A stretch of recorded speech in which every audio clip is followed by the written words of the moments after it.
প্রধান উপদেষ্টা হিসেবে উপস্থিত আছেন মেজর জেনারেল কর্নেল মুক্তার হোসেন সাহেব, জনাব মুক্তার হোসেন সাহেব। মঞ্চে উপস্থিত আছেন আমাদের পত্রিকার ব্যবস্থাপনা সম্পাদক, যার হাত ধরে পত্রিকা সামনের দিকে এগিয়ে যাচ্ছে, যিনি এখন আমাদের পত্রিকায় অনেক শ্রম, মেধা এবং অনেক সহযোগিতা করছেন, জনাব সালেউদ্দিন আহমেদ। উপস্থিত আছেন সাবেক বার্তা সম্পাদক জনাব শামসুল আলম সাহেব। উপস্থিত আছেন সহকারী সম্পাদক জুলাস সাহেব। উপস্থিত আছেন ফরিদউদ্দিন চিস্তি সাহেব এবং আমাদের শ্রদ্ধেয় ভাবি।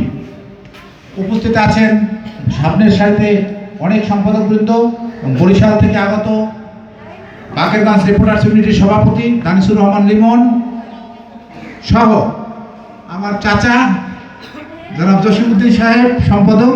যদি আমি এই পত্রিকায় যখন প্রথম আসছি, আজ থেকে 10 বছর আগে, চাচাই আমার হাত ধরে নিয়ে আসছিল, অস্বীকার করার কোনো সুযোগ নেই।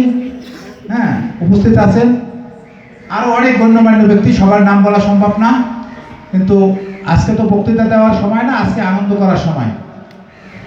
এত গুণীজনদের সামনে আমি কি বক্তব্য দিব? আমি সবাইকে অনুরোধ করব, মন মতো ঘুরবেন, পিকনিক করবেন, প্রত্যেক স্পটে ঘুরবেন এবং প্রত্যেক রাইডে উঠবেন। আমাদের সম্পাদক সাহেব আপনাদের জন্য 8টা রাইডের ব্যবস্থা করেছে। আপনাদের যাদের কাছে টিকিট আছে তারা 8টা রাইড ব্যবহার করতে পারবেন এবং আপনারা শুভেচ্ছা উপহার পাবেন। সবাই আমাদের পত্রিকা থেকে শুভেচ্ছা উপহার পাবেন এবং আমাদের লাকি কুপনের ব্যবস্থা আছে, আপনারা কুপন সংগ্রহ করবেন। আকর্ষণীয় অনেক পুরস্কার আছে এবং খেলাধুলায় আপনারা অংশগ্রহণ করবেন। আপনাদের বাচ্চাদেরকে খেলাধুলায়